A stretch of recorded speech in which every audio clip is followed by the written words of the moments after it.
Hi, welcome guys to our fourth tutorial on how to create a website from scratch in order to acquire money.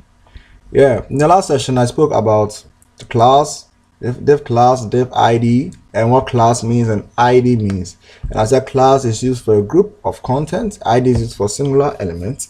That's the best way to use it.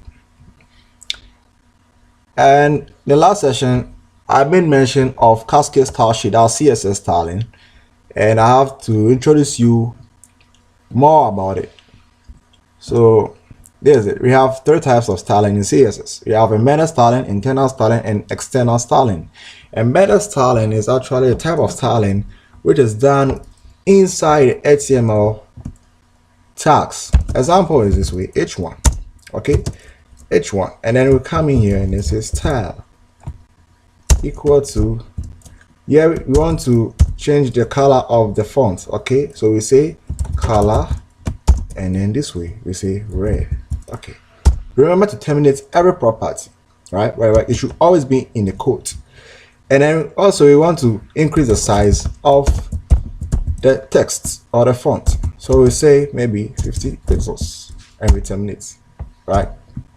So this is how embedded styling is done. All right. Okay, and for internal styling is actually a type of styling which is done inside the HTML file, HTML document. It can be within the body, any part of the body, any part, or even outside a part. Like this way is an internal styling.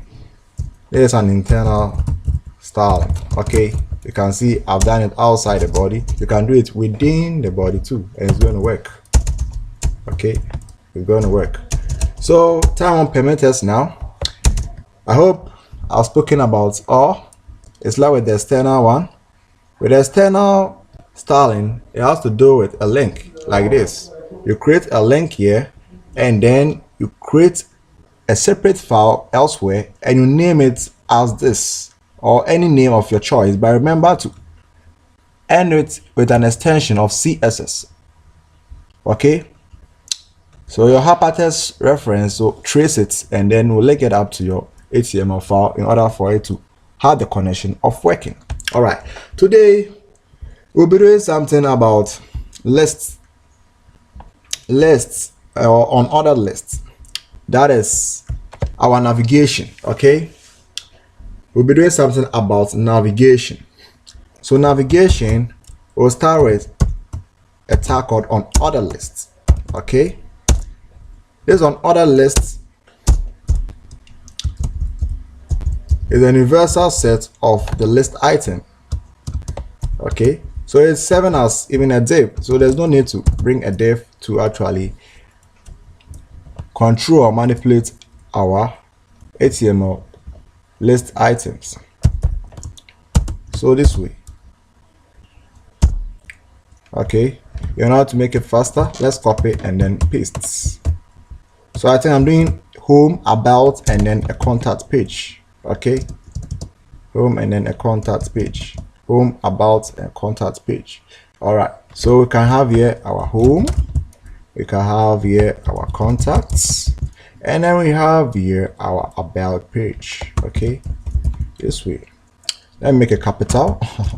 That's a bad practice, you know. I don't like using the capital stuff. I see it's very complex and stuff. I want to go simple, you know. All right, so this way. Okay, so if we actually want to open it, you know, let's come here. Okay, we can do this. So we can see from our browser this way. So from our browser we see we have our home, our contact, and our about page, right? So in the next video we'll be doing the styling. Okay, you see how fascinating and attractive it is and stuff. I'll show you other methods so that you can choose from.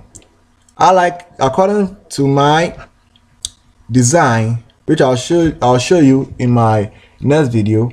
This is how my navigation should be, but I have to give it a little bit of design to make it look very attractive, and I'll show you the other ones you might also prefer. Okay, see you in my next video, and remember to subscribe in order to